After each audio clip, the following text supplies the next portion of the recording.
মুখ্যমন্ত্রী মমতা বন্দ্যোপাধ্যায়ের নির্দেশে কলকাতার বিভিন্ন বাজারে লাগাতার পরিদর্শন টাস্কফোর্সের। মঙ্গলবার মানিকতলা বাজারে যৌথ অভিযান চালায় ইবি ও টাস্কফোর্সের সদস্যরা। এদিন বাজার ঘুরে ঘুরে সবজি বাজার থেকে মাছ বাজার ও ডিমের বাজার পরিদর্শন করেন টাস্কফোর্সের সদস্য সহ ইবি আধিকারিকরা।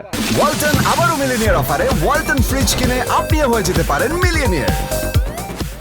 বাজার পরিদর্শন করতে গিয়ে তারা দেখছেন, যখন তারা বাজার পরিদর্শন করছেন তখন বিক্রেতারা স্বল্প মূল্যে শাকসবজি বিক্রয় করছেন। আবার টাস্কফোর্সের অভিযান শেষ হলেই বাড়তি দামে জিনিসপত্র বিক্রি করছে। যদি কোথাও করে থাকে সেটা অন্যায়, এর বিরুদ্ধে আমরা প্রতিবাদ জানাবো। 18 থেকে 20 টাকা, 18 থেকে 20 টাকার বেশি জ্যোতি আলু বিক্রি করা উচিত নয়।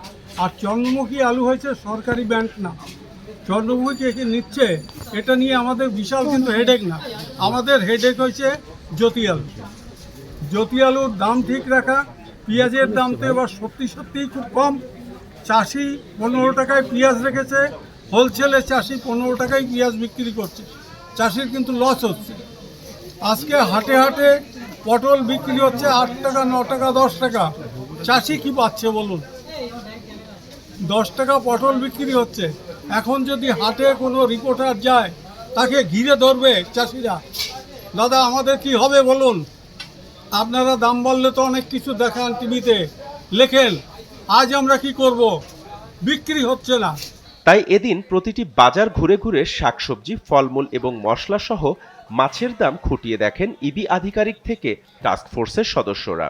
পরিদর্শনের পর টাস্কফোর্সের সদস্য রবীন্দ্রনাথ কোলে জানান যে যুদ্ধ পরিস্থিতির জন্য গত 4 মে মুখ্যমন্ত্রী মমতা বন্দ্যোপাধ্যায়ের বাজারের উপরে নজরদারি করার নির্দেশ দেন। তারপরেও যাতে সাধারণ মানুষের নাগালের বাইরে গিয়ে বাজারের মূল্য বৃদ্ধি না হয়, তার জন্য তারা লাগাতার বাজার পরিদর্শন করছেন বলে জানালেন টাস্কফোর্সের সদস্য রবীন্দ্রনাথ কোলে। একইভাবে পরিদর্শনের ফলে বাজারের দাম নিয়ন্ত্রণ করা সম্ভব হচ্ছে না বলে জানালেন টাস্কফোর্সের আরেক সদস্য কমল দে। তার দাবি, লাগাতার বাজার পরিদর্শন করার ফলে বাজারের দাম নিয়ন্ত্রণ থাকছে।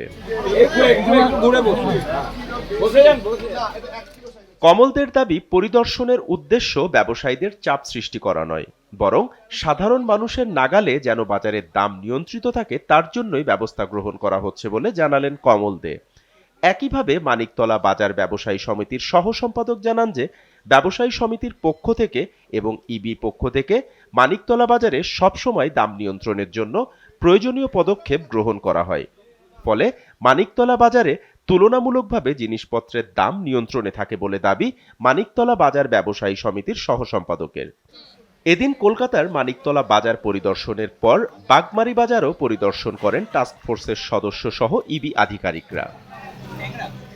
SA TV digital.